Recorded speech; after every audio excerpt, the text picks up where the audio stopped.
Assalamu alaikum, dear students. Hope you all are fine and doing well and taking full benefits from your holidays. Let me introduce myself. My name is Javiria Sadat. I am from class 9th A, and today I have got the opportunity to give a presentation on the topic Newton laws. First, after all, I want to say thank you to my physics teacher, Ma'am Hira Imtiaz, who can give me the opportunity to give a presentation. So, without wasting any time, let's get started. अपने lecture को start करने से पहले कुछ चीज़ें ऐसी हैं जो मैं आप लोगों के साथ शेयर करना चाहती हूँ, जो इस वीडियो लेक्चर के ख़त्म होने पर आप लोग सीख जाओगे। तो चलिए देखते हैं कि वो चीज़ें क्या हैं। सबसे पहले तो आप न्यूटन लॉ की स्टेटमेंट दे सकोगे, उसकी स्टेटमेंट को समझ सकोगे और उसको स्टेट कर सकोगे। सेकंड चीज़ ये है कि आप Newton first law of motion उससे डेली लाइफ एग्जाम्पल को रिलेट कर सकोगे, क्योंकि मैं आप लोग को इस वीडियो में बहुत सी डेली लाइफ एग्जाम्पल बताने वाली हूँ, तो उससे आपके लिए वो बिल्कुल ईजी हो जाएगा। अब नंबर थर्ड पे आप सीखोगे इनर्शिया को डिफाइन करना, कि what is inertia, how to define inertia, ये चीज़ आप सीखोगे। और इसके अलावा आप लोग ये सीखोगे कि हम लोग Newton first law of motion को लॉ ऑफ इनर्शिया क्यों कहते हैं। तो ये चंद चीज़ें थी जो कि इस वीडियो लेक्चर से आप लोग सीखोगे। अब थोड़ा इसकी हिस्ट्री की तरफ बढ़ते हैं। आइजैक न्यूटन वो इंसान था जिसने न्यूटन लॉज ऑफ मोशन को प्रेजेंट किया था, और उन्होंने ही Newton law of motion theory को प्रपोज किया था, जिसमें हम मोशन के डिफरेंट इफ़ेक्ट्स को डिस्कस करते हैं, उसके काजेस को और इफ़ेक्ट्स को। तो अभी आगे जो है हमारा Newton first law of motion ही हमारा टॉपिक है, लेकिन थोड़ी सी हिस्ट्री मैंने आप लोगों को इससे पहले बता दी। अब मैं आप लोगों को अपने आज के प्रेजेंटेशन के सबसे main topic Newton first law of motion से रिलेटेड एक छोटी सी कार्टून एनिमेटेड वीडियो मैंने बनाई है, जो कि मैं आप लोगों को दिखाना चाहती हूँ, जिसको देखने के बाद आप लोगों के लिए Newton first law of motion को समझना बिल्कुल आसान हो जाएगा। तो चलिए उस वीडियो को देखते हैं और उसके बाद इस टॉपिक को बाकायदा से डिस्कस करते हैं।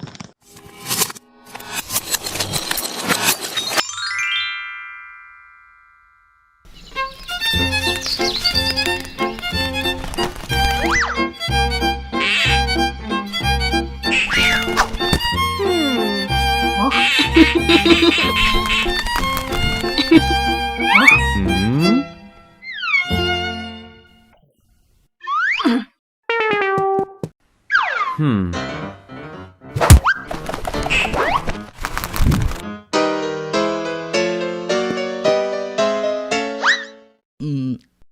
Yeah!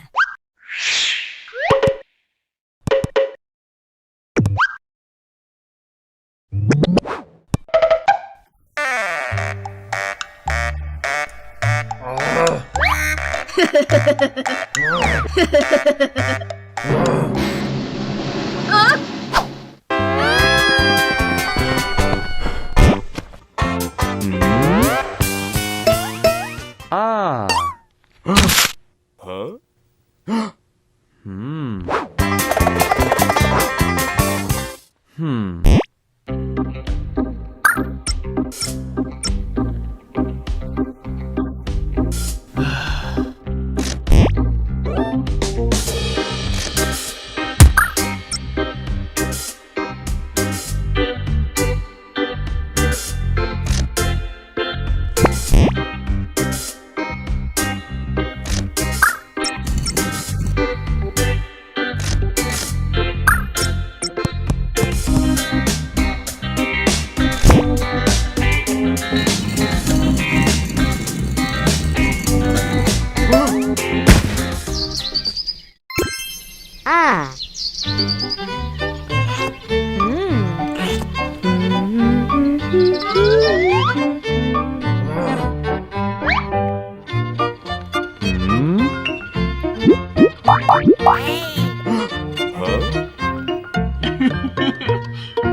Hmm?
उम्मीद है आप लोगों ने Newton first law of motion पर जो मैंने आप लोगों के लिए कार्टून वीडियो बनाई थी, आप लोगों ने वो देख ली होगी, उसको एंजॉय भी किया होगा और उससे कुछ लर्न भी किया होगा। तो चलिए अब हम अपने आज के लेक्चर का मेन जो टॉपिक है Newton first law of motion, उसको बाकायदा से स्टार्ट करते हैं। स्टेटमेंट की तरफ बढ़ते हैं। स्टेटमेंट में न्यूटन हमसे कहते हैं, if the net external force acting on an object is zero, the object will maintain its state of rest or of uniform motion constant velocity. अब इस स्टेटमेंट में है कि अगर हमारे पास किसी ऑब्जेक्ट पर एक्सटर्नल फोर्स यानी कि बाहर से जो फोर्स अप्लाई हो रहा है वो जीरो है, यानी कि नहीं हो है, बिल्कुल ना होने के बराबर है, बिल्कुल है ही नहीं उसके ऊपर एक्सटर्नल फोर्स, तो हमारे पास जो ऑब्जेक्ट होगा अगर वो इन द स्टेट ऑफ रेस्ट है तो वो रेस्ट में ही रहेगा, और अगर वो इन द स्टेट ऑफ मोशन है तो वो मोशन में ही रहेगा। अब आप लोग एक बात जहन में रखें, हमारे पास हमेशा जो यूनिवर्स में जितनी भी चीज़ें हैं वो दो ही स्टेट में रहती हैं, या तो वो इन द स्टेट ऑफ रेस्ट में रहती है या इन द स्टेट ऑफ मोशन में रहती है, यानी कि दो हालतों में होती है, या रेस्ट में रहती है या फिर मोशन में रहती है। तो इसलिए यहाँ पे सिर्फ दो ही हालतों का जिक्र किया गया है कि अगर बाहर से कोई फोर्स नहीं लगेगा किसी ऑब्जेक्ट पे तो वो अगर रेस्ट में है तो रेस्ट की हालत में रहेगी, और अगर मोशन में है तो मोशन की हालत में रहेगी। अब यहाँ पे वर्ड यूज हुआ है कांस्टेंट वेलोसिटी और यूनिफॉर्म मोशन, यहाँ पे मोशन ही मुराद है दोनों से, लेकिन अब ये इन दोनों वर्ड्स का मतलब क्या है हम लोग पिछले चैप्टर्स में इनको पढ़ चुके हैं, लेकिन एक बार आप लोग को रिकॉल करवा देती हूँ कि ये दोनों चीज़ें क्या हैं। यूनिफॉर्म मोशन हमारे पास क्या है, जब कोई भी ऑब्जेक्ट सीधे लाइन में बराबर का फासला तय करे तो हम लोग कहते हैं ये यूनिफॉर्म मोशन के साथ जो है वो डिस्टेंस को कवर कर रहा है। जिस तरह के आप लोग सपोज करें कोई गाड़ी है वो किसी सीधे रास्ते पर जा रही है और वो बराबर का फासला तय कर रही है, तो हम लोग कहते हैं कि ये हमारे पास यूनिफॉर्म मोशन के साथ चल रही है। अब हम लोग बात करते हैं कांस्टेंट वेलोसिटी की। सबसे पहले तो वेलोसिटी के बारे में अगर मैं कहूँ तो वेलोसिटी हमारे पास किसी भी ऑब्जेक्ट का स्पीड या उसका डायरेक्शन होता है, तो कांस्टेंट वेलोसिटी में ना ही हमारे पास उसका स्पीड चेंज होगा ना ही हमारे पास उसका डायरेक्शन चेंज होगा। अब हम लोग ज़रा इसके मैथमेटिकल फॉर्म की तरफ बढ़ते हैं। आप लोग की स्क्रीन पे एक पिक्चर शो हो रही होगी जिसमें हमारे पास इसकी मैथमेटिकल फॉर्म लिखी है, लिखा है net force is equal to zero. देखिए अब कोई बाहर से एक्सटर्नल फोर्स नहीं है तो यकीनन वो जो टोटल फोर्स है वो जीरो ही होगा। अगर कोई फोर्स अप्लाई होता तो फिर हम लिखते कि ये फोर्स इतने न्यूटन के बराबर है, लेकिन हमारे पास कोई भी फोर्स अप्लाई नहीं हो रहा, तो इट्स मीन यहाँ पे हमारे पास total force net force mean total force zero है। जब फोर्स जीरो है तो हमारे पास वेलोसिटी भी फिर जीरो होगी, और जब वेलोसिटी जीरो होती है तो एक्सेलरेशन भी जीरो होती है। तो मैथमेटिकल फॉर्म में क्या था कि हमारे पास फोर्स जीरो है, यानी कि कोई बाहर से एक्सटर्नल फोर्स अप्लाई नहीं हो रहा, तो हमारे पास वेलोसिटी भी जीरो है और एक्सेलरेशन भी जीरो ही रहेगा। आप लोगों के पास एग्जाम्पल्स हैं, या तो आप किसी डोर को जो है वो ओपन करने की कोशिश करते हो।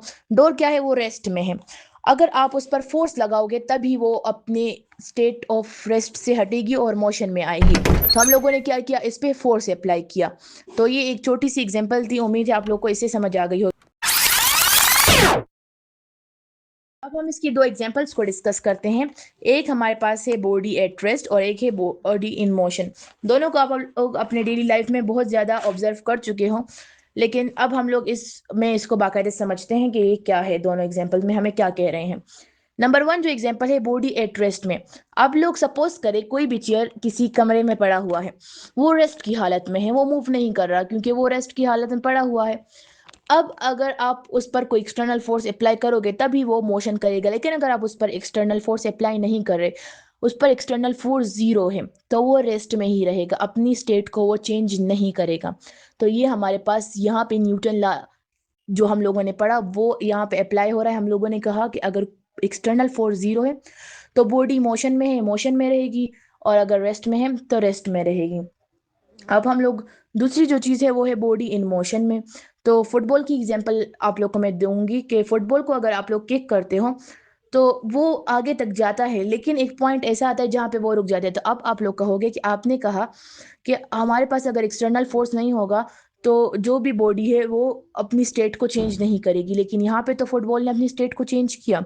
वो तो मोशन की सूरत में था, उसकी हालत में था, फिर उसने अपने स्टेट को क्यों चेंज कर लिया?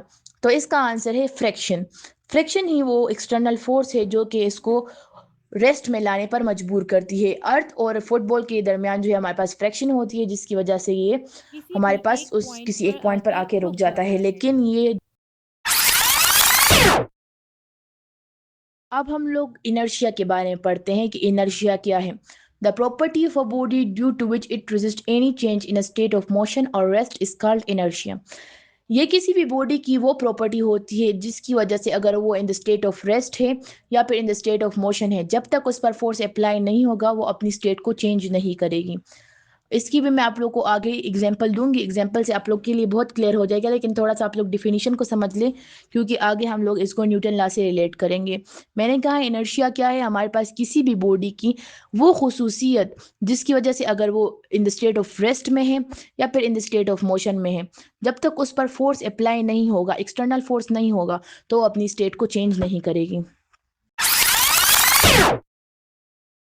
लॉ ऑफ इनर्शिया कहा जाता है, और लॉ ऑफ इनर्शिया इसको इसलिए कहा जाता है, देखिए हम लोगों ने इनर्शिया में कहा कि हमारे पास अगर किसी भी ऑब्जेक्ट की वो प्रॉपर्टी जिसकी वजह से अगर वो स्टेट ऑफ मोशन में है या फिर स्टेट ऑफ रेस्ट में है, जब तक उस पर फोर्स अप्लाई नहीं होगा वो अपनी स्टेट को चेंज नहीं करेगी। न्यूटन लॉ में हम लोगों ने पढ़ा कि अगर एक्सटर्नल फोर्स नहीं होगा तो अगर एक बॉडी रेस्ट में है तो रेस्ट में रहेगी, और अगर वो बॉडी मोशन में है तो मोशन में रहेगी। तो दोनों डिफिनीशन एक दूसरे के साथ लिंक कर रहे हैं और मैच हो रहे हैं, तो इसी वजह से हम लोग इसको लॉ ऑफ इनर्शिया कहते हैं। दोनों में एक ही बात है कि अगर हमारे पास एक्सटर्नल फोर्स नहीं होता, जब तक हम लोग फोर्स अप्लाई नहीं करते, तो हमारे पास अगर वो बॉडी अगर वो बॉडी रेस्ट में है तो वो रेस्ट में रहेगी, और अगर वो बॉडी मोशन में है तो मोशन में रहेगी। अब मैं आप लोग को इनर्शिया डेली लाइफ एग्जांपल से समझाऊंगी, जिससे आप लोगों का इनर्शिया का कॉन्सेप्ट बिल्कुल क्लियर हो जाएगा। सबसे पहले तो आप लोग इमेजिन करो कि आप लोग किसी कार में सफ़र कर रहे हो। अब आप लोग ये इमेजिन करो कि आप लोग डायरेक्ट जो है वो आपकी गाड़ी स्पीड पकड़ती है, तो क्या होता है, आप लोग पीछे की तरफ मूव कर जाते हो, यानी कि पीछे की तरफ आपको एक धक्का सा लगता है। ये क्यों होता है? आपकी बॉडी रेस्ट में है तो वो रेस्ट में ही रहना चाहती है, ये इनर्शिया की वजह से हुआ, ठीक है। आपकी बॉडी रेस्ट में थी, वो रेस्ट में रहना चाहती, लेकिन जब उस पर फोर्स अप्लाई हुआ तो वो पीछे की तरफ उसने एक धक्का सा लगा आपको। अब नंबर सेकंड पे जो हमारे पास कंडीशन है वो क्या है, आप लोगों ने अक्सर न्यूटन्स तो देखे होंगे। अब आप लोग इमेजिन करो, आप लोग बिल्कुल स्ट्रेट वे पे जा रहे हो, लेकिन अचानक से आप लोग यू टर्न लेते हो। जब आप लोग यू टर्न लेते हो तो आपकी बॉडी जो है वो स्ट्रेट वे में थी, वो उसी तरह रहना चाहती थी। लेकिन डायरेक्टली फिर जब आप लोग यू टर्न लेते हो तो आप लोग थोड़ा-सा साइड पे आप लोग को झटका लगता है। ऐसा क्यों होता है? क्योंकि आप लोग की बॉडी अपनी स्टेट को चेंज नहीं करना चाहती थी। लेकिन जब आप लोगों ने यू टर्न लिया तो उसको मजबूरन अपनी स्टेट को चेंज करना पड़ा। तो ये भी किस वजह से है? इनर्शिया की वजह से है। अब नंबर 3 चीज़ अगर आप लोग जो है वो इमेजिन करो, वो ये है कि आप लोग किसी कार को ब्रेक लगाते हो। अब आप लोग इमेजिन करो कि आप किसी कार को स्लो करवाने के लिए उसको ब्रेक लगाते हो। जैसे ही आप ब्रेक लगाते हो तो आप लोग की बॉडी जो है वो रेस्ट में थी यहाँ पे भी।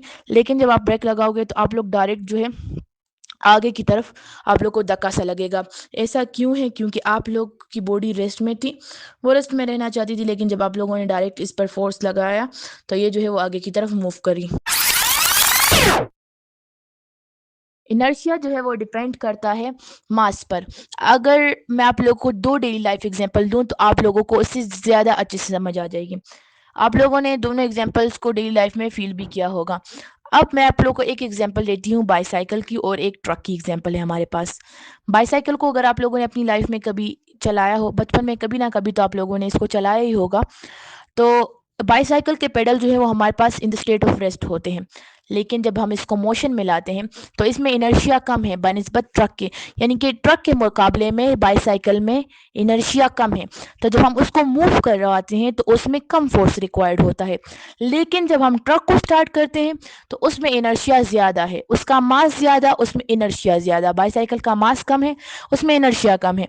अब ट्रक का मास ज़्यादा है, उसमें इनर्शिया भी ज़्यादा होगा, तो उसको स्टार्ट कराने के लिए आपको फ़ोर्स भी ज़्यादा रिक्वायर्ड होगी। अब मैं अपनी प्रेज़ेंटेशन के एंड में आ चुकी हूँ। मेरा प्रेज़ेंटेशन कवर हो चुका है।